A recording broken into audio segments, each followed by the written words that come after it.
Monsieur Zemmour, ce n'est point de gaieté de cœur, mais non plus de rancœur. Je vous adresse cette lettre ouverte en audiovisuel, dont le contenu ne vous plaira certainement pas, du moins dans sa globalité, et je n'y peux rien, car objectivement déterminé par des arguments fiables et vérifiables, émanant de témoins et de partenaires, vos partenaires, citoyens français réputés francs, autant que des interlocuteurs et des contradicteurs, vos contradicteurs, mais au-dessus de tout soupçon. Tous ces gens honorables fondent leurs opinions et leurs jugements sur votre comportement à travers vos paroles et vos actes. De ces réalités associées, vous incarnez en France un personnage particulier, singulier, pour ne pas dire insolite, de par vos idées, vos attitudes et vos réactions sur moult questions essentielles, voire existentielles, historiques du passé certes, mais également factuelles et actuelles, touchant presque tout, mais surtout et surtout une religion qui s'appelle l'islam, et des gens que l'on dénomme musulmans, tout en visant spécialement le Coran et le prophète Mohammed, qu'il a révélé à l'humanité, dans la continuité de ses prédécesseurs, Jésus, nommé Issa dans le Coran, dont je suis d'ailleurs fier de porter le prénom, et Moïse, appelé Moussa, que la paix soit sur eux, sans exception. Car, voyez-vous, Éric Zemmour, les musulmans authentiques ne font aucune différence entre les trois prophètes précités. Mais cet intérêt inédit dans l'histoire de France que vous vouez à l'islam et aux musulmans, particulièrement ceux de France, citoyens à part entière comme vous, n'est sûrement pas une manifestation d'admiration ni un souci d'amour, mais plutôt une obsession d'hostilité et un signe d'intolérance, hélas. Vous le savez mieux que quiconque, et vous en défrayez aujourd'hui la chronique en battant le record, tous les records dans le registre des extrémistes d'idéologie, car il n'y a pas que des extrémistes islamistes. On trouve également des fanatiques politiques d'extrême gauche ou d'extrême droite.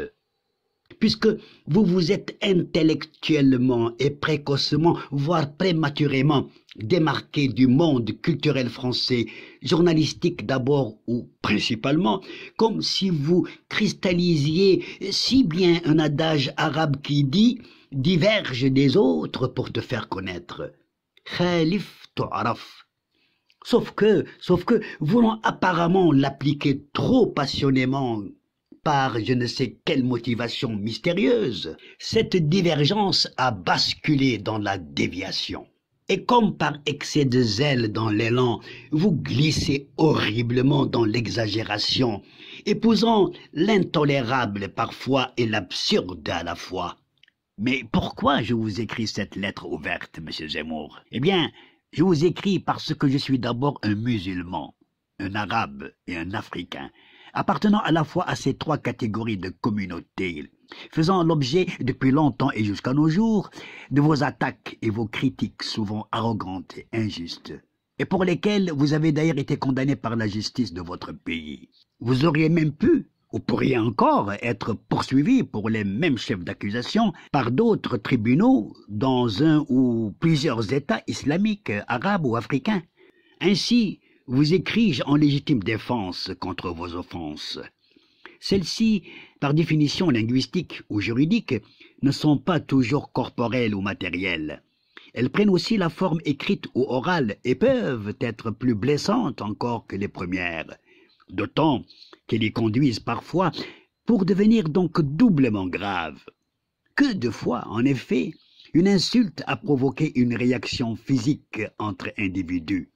Que de fois, en effet, un outrage ou une insulte ont provoqué une réaction physique violente entre individus. Et que de fois, un affront ou une injure ont provoqué un conflit, une guerre entre États. Aussi, ai-je une autre raison de vous écrire au nom de l'islam, outre celle de la légitime défense, à savoir le devoir de conseiller, par l'interpellation dans la franchise. Ma religion, envers laquelle vous n'êtes pas tendre du tout, m'y exhorte pour l'amour et la paix entre les hommes. Je dis bien entre les hommes, car c'est-à-dire entre les gens en général, croyants et incroyants, quelles que soient leurs identités ethniques et culturelles, et quelle que soit leur nationalité et leur couleur. Ainsi, je ne fais pas l'avocat du diable en vous écrivant, non point le diable symbolisé par le démon ou par Satan, encore moins celui que vous incarneriez par votre idéologie si contestée. Pas plus que l'avocat du diable dans le sens de la petite histoire de l'expression, puisqu'en défendant des opinions contraires aux vôtres, j'en défends aussi, sur certaines questions vitales, celle de l'humanité dans l'unanimité, de l'entendement social et de l'universalité morale, et j'en défends donc les miennes par voie de conséquence.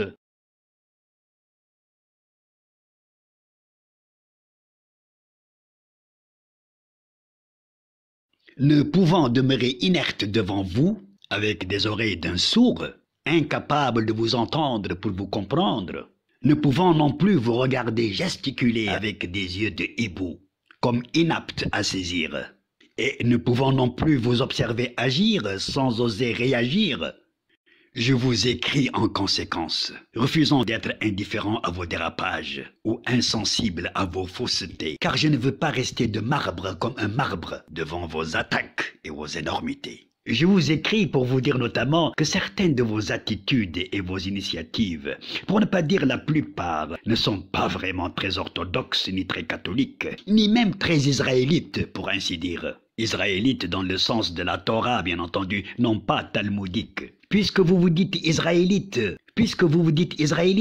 français israélite, je vous écris aussi par amour à la France, celle des Français raisonnables, authentiques, pacifiques, car si impossible n'est pas français comme dit un proverbe bien français, j'ai envie d'en inventer d'autres non moins intéressants, en disant qu'arrogance n'est pas française, mais plutôt élégance, et que intolérance n'est pas française, mais surtout tolérance.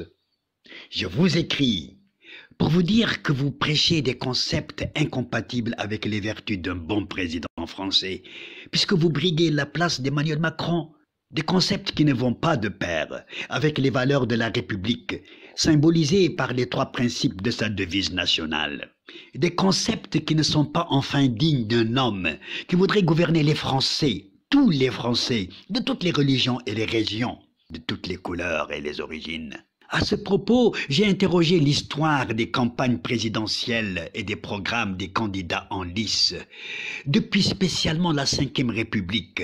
Elle m'a répondu catégoriquement qu'aucun prétendant à la magistrature suprême de l'État, depuis le général Charles de Gaulle jusqu'à l'élection d'Emmanuel Macron, soit depuis plus de 6 décennies, qui a finalement accédé à l'Élysée, n'a été hostile ni à l'islam, ni aux musulmans, et que ni leur campagne, ni leur programme n'ont misé misérablement sur le racisme ou la xénophobie, en voulant diviser les Français sur la base de la religion, de la culture ou la race. Je dis bien aucun candidat élu président, quelle que soit son appartenance politique, de gauche ou de droite, socialiste, marxiste ou libérale, du Front National, de Jean-Marie Le Pen à Marine Le Pen. Voyez-vous, M. Zemmour, vous avez parié sur un cheval boiteux pour gagner la loterie, en faisant de l'anti-islam votre cheval de bataille, de course, et du racisme votre fer de lance, lançant ainsi votre lance loin de la cible de lance. Car ni celle-ci est la bonne à frapper, ni votre coup est bien parti avec votre parti.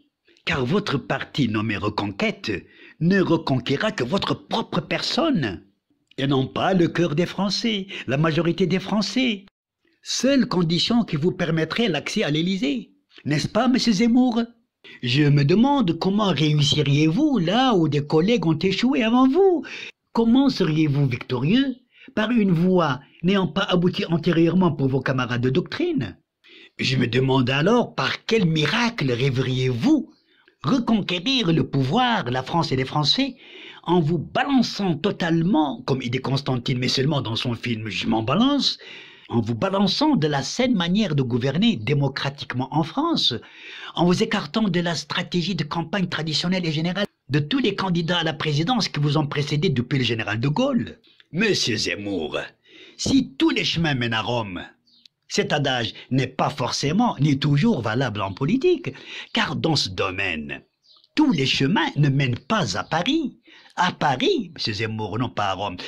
À Paris, dans la direction de l'Élysée, jusqu'à preuve du contraire que pourrait décréter peut-être l'avenir, seul un chemin bien aplani mènerait à Paris, celui de la liberté, l'égalité et la fraternité entre tous les Français, bannissant le racisme, imposant la tolérance. Monsieur Zemmour, ne vous trompez donc pas de destination en voulant emprunter plusieurs chemins ou plusieurs rails à la fois pour un seul train. Car Paris n'est pas Rome.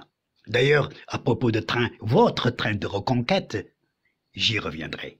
Toutes vos actions ou vos paroles sur les questions particulières précitées sont toujours discutables, souvent contestables, parfois condamnables. Les preuves illustratives ne manquent pas. Je les évoquerai en temps propice, par référence à vos agissements politiques ou journalistiques, et bien entendu, à travers vos nombreux débats, vos discussions et vos face-à-face sur les ondes des radios ou les plateaux de la télévision, avec des personnes de diverses spécialités en sciences humaines, politiques et sociales, de diverses appartenances idéologiques et de divers niveaux intellectuels ou académiques.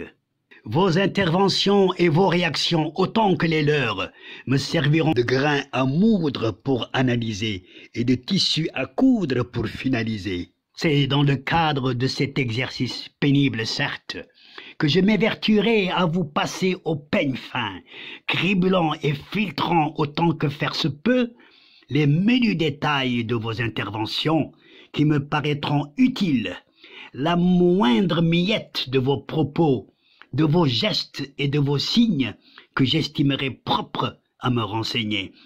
Je serai ainsi pour vous le plus investigateur qu'avant, le plus inquisiteur que jamais, le plus fouilleur de tous les temps, espérant être in fine plus trouveur que chercheur, car avec vous, monsieur Zemmour, le jeu vaut la chandelle. Votre jeu politique, la chandelle, ma lettre. Ma lettre.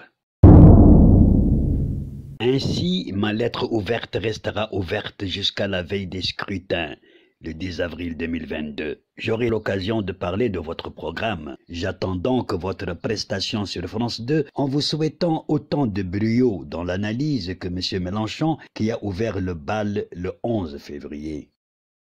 À la prochaine vidéo si Dieu le veut, je l'espère.